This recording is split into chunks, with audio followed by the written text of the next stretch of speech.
ದಲಿತ ಸಂಘಟನೆಗಳ ಮುಖಂಡರುಗಳಿಗೆ ಮತ್ತೆ ಒಂದಷ್ಟು ಹೋರಾಟಗಾರರಿಗೆ ಎಲ್ರಿಗೂ ನಮಸ್ಕಾರ. ನಾನು ಚೆನ್ನಯ್ಯ, KRS ಪಕ್ಷದ ST ಘಟಕದ ರಾಜ್ಯ ಕಾರ್ಯದರ್ಶಿ. ಇವತ್ತು ಇದು ದುರಂತ. ನಾವು ಪ್ರತಿಭಟನೆ ಮಾಡಿಬಿಟ್ಟು ನಮ್ಮ ಹಕ್ಕನ್ನ ನಾವು ಪಡ್ಕೊತೀವಿ ಅಂತ ಅಂದ್ರೆ ಇನ್ನೆಷ್ಟು ಮಟ್ಟಿಗೆ ತಾಲೂಕು ಆಡಳಿತ ಹದಗೆಟ್ಟಿದೆ ಅನ್ನೋದ ಇಡೀ ತಾಲೂಕಿನ ಜನತೆ ಅಲ್ಲ, ಇಡೀ ರಾಜ್ಯ ಜನತೆ ನೋಡ್ಬೇಕು.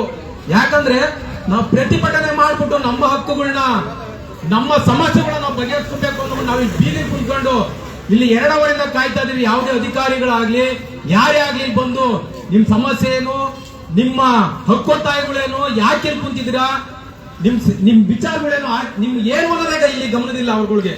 ಅಂದ್ರೆ ಇಲ್ಲಿನ ತಾಲೂಕು ಆಡಳಿತ ವ್ಯವಸ್ಥೆ ಎಷ್ಟು ಮಟ್ಟಿಗೆ ಹದ್ಗೆಟ್ಟಿದೆ ಅನ್ನೋ ಜನತ ಒಂದಷ್ಟು ಜನ ನೋಡ್ಬೇಕು. ನಮ್ಗಿಲ್ಲಿ KRS ಪಕ್ಷದವರು ಅಧಿಕಾರಿಗಳ ಮೇಲೆ ಪದೇ ಪದೇ ದಬ್ಬಾಳಿಕೆ ಮಾಡ್ತಾರೆ, ದೌರ್ಜನ್ಯ ಮಾಡ್ತಾರೆ, ಹಾಗೆ ಹೀಗೆ ಅಂತ ಅಂತಾರೆ. ಸುಮ್ನೆ ಮಾಡಲ್ಲ. ಇವತ್ತು ಯಾಕೆ ಕೂತಿದ್ದಾರೆ? ನಾವು ಸಹ ಕುಂತಿದೀವಿ ಅಂತ ಯಾಕೆ ಕುಂತಿದ್ದಾರೆ? ಜನ ಟ್ಯಾಕ್ಸ್ ಕಟ್ಟಲ್ವಾ? ಹಾಗಾದ್ರೆ ದಲಿತರು ಟ್ಯಾಕ್ಸ್ ಕಟ್ಟಲ್ವಾ?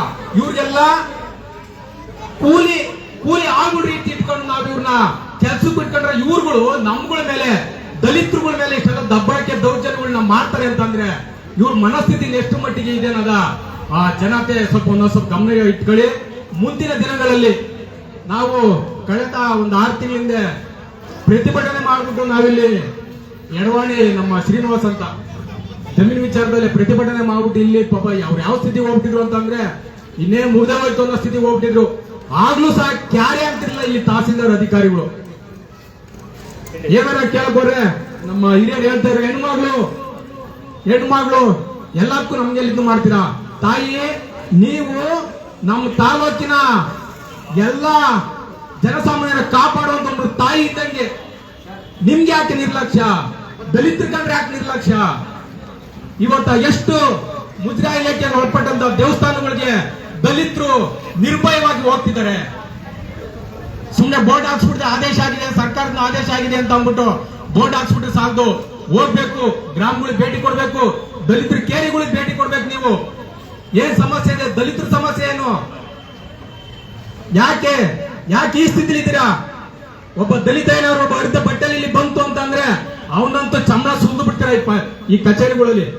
ಲಂಚ ಕೊಡದೆ ಇವತ್ತು ಇಷ್ಟು ಜನ ಪ್ರತಿಭಟನೆ ಭಾಗಿಯಾಗಿದ್ದಾರೆ. ₹1 ಲಂಚ ಕೊಡದಂಗೆ ಯಾಕೆ ಕೆಲಸ ಮಾಡ್ಸ್ಕೊಂಡ್ರೆ ಹೇಳ್ಬಿಡ್ಲಿ. ಆದ್ರಿಂದ ಮುಂದಿನ ದಿನಗಳಲ್ಲಿ ನೀವು ಬದಲಾಗಬೇಕು, ಇಲ್ಲಿನ ವ್ಯವಸ್ಥೆ ಬದಲಾಗಬೇಕು ಅಂದ್ಬಿಟ್ಟು ಇಲ್ಲಿ ಹೋರಾಟ ಮಾಡುವಂತ ಒಂದು ಪರಿಸ್ಥಿತಿ ಬಂದಿದೆ. ನಾನು ಬಗರುಕು ವಿಚಾರದಲ್ಲಿ ಕೇಳಲೇಬೇಕು. ಬಗರುಕುಮಲ್ಲಿ ತಲೆಮಾರುಗಳಿಂದ 40-50 ವರ್ಷಗಳಿಂದ ನಮ್ಮ ದಲಿತರು ಉಳುಮೆ ಮಾಡ್ತಾ ಬತ್ತಲೇ ಇದ್ದಾರೆ. ಅದಕ್ಕೆ ಯಾವುದೇ ಅಲ್ಲಿ ಒಂದು ಅಂತ್ಯ ಕಾಣಿಸಿಲ್ಲ. ಅವ್ರಿಗೇನಿದೆ, ಅವ್ರ ಸಮಸ್ಯೆ ಏನು, ನಾವೊಂದು ಮೀಟಿಂಗ್ ಮಾಡೋಣ, ಇದೇ ವಿಚಾರ. ಇವತ್ತು ದಲಿತರು ಸಭೆ ಕರೆದಿಲ್ಲ. ಇದೇ ವಿಚಾರವಾಗಿ ಕಳೆದ ಒಂದು 3 ತಿಂಗಳಿಂದಲೂ ಸಹ ದಲಿತರು ಸಭೆ ಕರೆದೇ ಇವರು ಇಷ್ಟೆಲ್ಲ ನಿರ್ಲಕ್ಷ್ಯ ವಹಿಸ್ತಿದ್ದಾರೆ. ಹಾಗಾದ್ರೆ ತಾಲೂಕಲ್ಲಿ ಯಾರು ದಲಿತರು ಇರಬಾರ್ದ? ತಾಲೂಕಲ್ಲಿ ಯಾವ್ದು ದಲಿತರು ಇರಬಾರ್ದು ಬೈರೊಬ್ಬ ತಹಶೀಲ್ದಾರ್ ಹೇಳಿಕೆ ಕೊಡಬೇಕು. ನಾವು ದಲಿತರ ಸಭೆ ಮಾಡಲ್ಲ, ನಿಮ್ ಸಮಸ್ಯೆಗಳನ್ನ ನಾವು ಬಗೆಹರಿಸಲ್ಲ, ನೀವು ಹಾಕೊಂಡು ಒಂದು ಭಿಕ್ಷೆಯಿಂದ ನಾವು ಬದುಕಡ್ತಿಲ್ಲ ಅಥವಾ ನಮ್ ಸಂಬಳ ತಗೊಂತಿಲ್ಲ, ಬಂದ್ ಹೇಳಿ ನೋಡ್ರಿ, ಬಹಿರಂಗ ಬಂದ್ ಹೇಳಿ ಇಲ್ಲಿ. ಯಾಕೆ ಆಗಲ್ಲ? ಯಾಕೆ ಅವರೆಲ್ಲ ಪ್ರಭಾವಿಗಳ ಒಂದು ಕಪಿಮುಷ್ಟಿಗೆ ಒಳಗಾಗಿ ಪ್ರಬುದ್ಧ ರಾಜಕಾರಣಿ ಒಂದು ಬೂಟ್ ತೆಕ್ಕೊಂಡು ಒಂದಷ್ಟು ಕೆಲಸಗಳು ಮಾಡ್ತಾ ಇರ್ತಾರೆ. ಅದನ್ನ ಬಿಟ್ಟು ಬಂದು ತಾಲೂಕಿನ ಜನಸಾಮಾನ್ಯರ ಸಮಸ್ಯೆ ಏನು, ಕಷ್ಟ ಏನು ಅನ್ನೋದು ಒಂದಷ್ಟು ಬಗೆಹರಿಸಕ್ಕೆ ಗಮನ ಕೊಡಿ. ಹಾಗಾದ್ರೆ ನಿಮ್ಗೊಂದು ಸ್ವಲ್ಪ ನೀವು ಹುಟ್ಟಿದ್ಕು, ನೀವು ಬದುಕಿದ್ಕು, ನೀವೊಂದು ಅಧಿಕಾರಿ ಆಗಿದ್ಕು ನಿಮ್ಗೊಂದು ಸ್ವಲ್ಪ ಘನತೆ ಗೌರವಕ್ಕೊಂದಂತ ಮನ್ನಣೆ ಸಿಗ್ತದೆ. ಹಿಂಗಿರುವಾಗ ಕೆಲವೊಂದು ವಿಚಾರಗಳು ಬರಲೇಬೇಕು. ಯಾರೋ ಹೇಳ್ತಾರೋ, ಯಾರೋ ಒಬ್ಬ ಮನುಷ್ಯ ಹೇಳ್ತಾರೋ ದಲಿತರ ಮೇಲೆ ದಬ್ಬಾಳಿಕೆ ಮಾಡ್ತಾರೆ, ಈ ತರ ಹೊಡಿತಾರೆ. ಯಾವ ಪೊಲೀಸ್ ಠಾಣೆಯಲ್ಲಿ ಅಟ್ರಾಸಿಟಿ ಕೇಸ್ಗಳು ದಲಿತರಿಗೆ ನ್ಯಾಯ ಒದಗಿಸುವಂತ ಒಂದು ಕೆಲಸ ಮಾಡಿದೆ ಹೇಳಿ?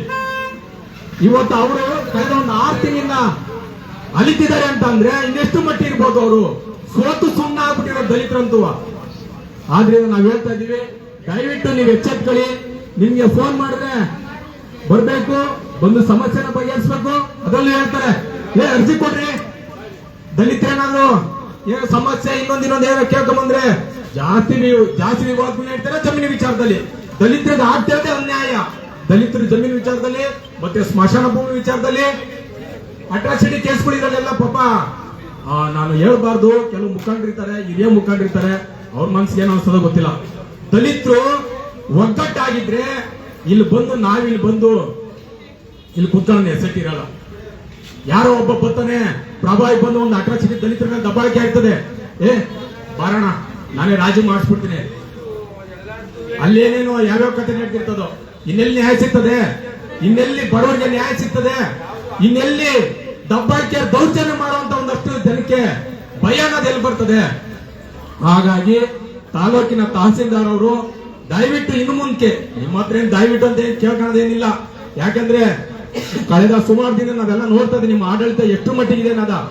ಇದು ಒಳಗ್ ಬಂದ್ರೆ ಒಬ್ಬ ಅಧಿಕಾರಿಗಳು ಸಹ ಸ್ಪಂದಿಸಲ್ಲ ಜನಸಾಮಾನ್ಯರಿಗೆ. ಹಾಗೆ ಇವಾಗ ದಲಿತರಿಗೆ ಇನ್ನೆಲ್ಲಿ ಸ್ಪಂದಿಸ್ತೀರಾ ನೀವು? ಹಾಗಾಗಿ ಹಿರಿಯ ಮುಖಂಡರೆಲ್ಲ ಇದ್ದೀರಾ, ಇಲ್ಲಿ ನಾವು ಪ್ರತಿಭಟನೆ ಮಾಡ್ತಿರೋ ಉದ್ದೇಶನೇ ನೀವು ನಿರ್ಲಕ್ಷ್ಯ ತೋರಿಸ್ತಿರೋದು ದಲಿತರಿಗೆ ಅಂತ ಒಂದು ಪ್ರತಿಭಟನೆ ಮಾಡ್ತಾ ಇದೀವಿ. ಮುಂದಿನ ದಿನಗಳಲ್ಲಿ ಇದು ನಡಿಬಾರ್ದು ಅಂತ ನಾವು ಆಗ್ರಹ ಪಡಿಸ್ತಾ ಇದ್ದೀವಿ. KRS ಪಕ್ಷದಿಂದ ನಿಮ್ಗೆ ಮುಂದೊಂದು ದಿನ ಸರಿಯಾಗಿ ಸನ್ಮಾನನೆ ಮಾಡೋದು ನಾವು ಇಡೀ ರಾಜ್ಯದಲ್ಲಿ ಮಾಡ್ಕೊಂಡ್ ಬರ್ತಾ ಇದೀವಿ. ಭ್ರಷ್ಟ ಅಧಿಕಾರಿಗಳಿಗೆ ನಿಮ್ಗೂ ಸಹ ಸನ್ಮಾನ ಮಾಡಬೇಕು ಅನ್ನೋದೇನಾದ್ರು ನಿಮ್ಮ ಮನಸ್ಸಲ್ಲಿ ಇದ್ರೆ ಬನ್ನಿ. ನಮ್ದು ಬಡವ್ರ ಪಕ್ಷ, ಸನ್ಮಾನ ಮಾಡೋದು ಕೆಲವೊಂದ್ಸಲ ನಿಮ್ಗೆ ಯಾರ ತುರಾಯಿ ಶಾಲು ಪೇಟ ಇವೆಲ್ಲ ತರಕ್ಕೂ ನಮ್ಗಳ ಹತ್ರ ದುಡ್ಡುಗಳು, ಯಾಕಂದ್ರೆ ನಮ್ ದುಡ್ಡಲ್ಲಿ ನಾವ್ ಎಷ್ಟೆಲ್ಲ ಓಡಾಡ್ತಿರೋದು, ಇಡೀ ರಾಜ್ಯದಲ್ಲಿ ಕೆಲಸ ಮಾಡ್ತಿರೋದು. ಆದ್ರಿಂದ ಪಕ್ಷಕ್ಕೆ KRS ಪಕ್ಷಕ್ಕೆ ನೀವೆಲ್ಲ ಒಂದಷ್ಟು ಜನ ಮನ್ನಣೆ ಕೊಡಿ. ಇವತ್ತು ಇಲ್ಲಿ ಬಂದು ತುಂಬ್ಕೊಳ್ಳೋ ನೆಸಿಟಿ ಇರಲ್ಲ, ನಿಮ್ಮ ಹಕ್ಕುಗಳನ್ನ ನೀವು ಪಡ್ಕೊಳ್ಳಿ ಅಂತ ಹೇಳ್ತಾ ಇಷ್ಟೆಲ್ಲ ಒಂದಷ್ಟು ಮಾತಾಡಕ್ಕೆ ಅವಕಾಶ ಮಾಡಿಕೊಟ್ಟಂತ ಎಲ್ರಿಗೂ ನಮಸ್ಕರಿಸುತ್ತಾ ನಮ್ಮ ಮಾತು ಮುಗಿಸ್ತಾ ಇದ್ದೀನಿ. ನಮಸ್ಕಾರ.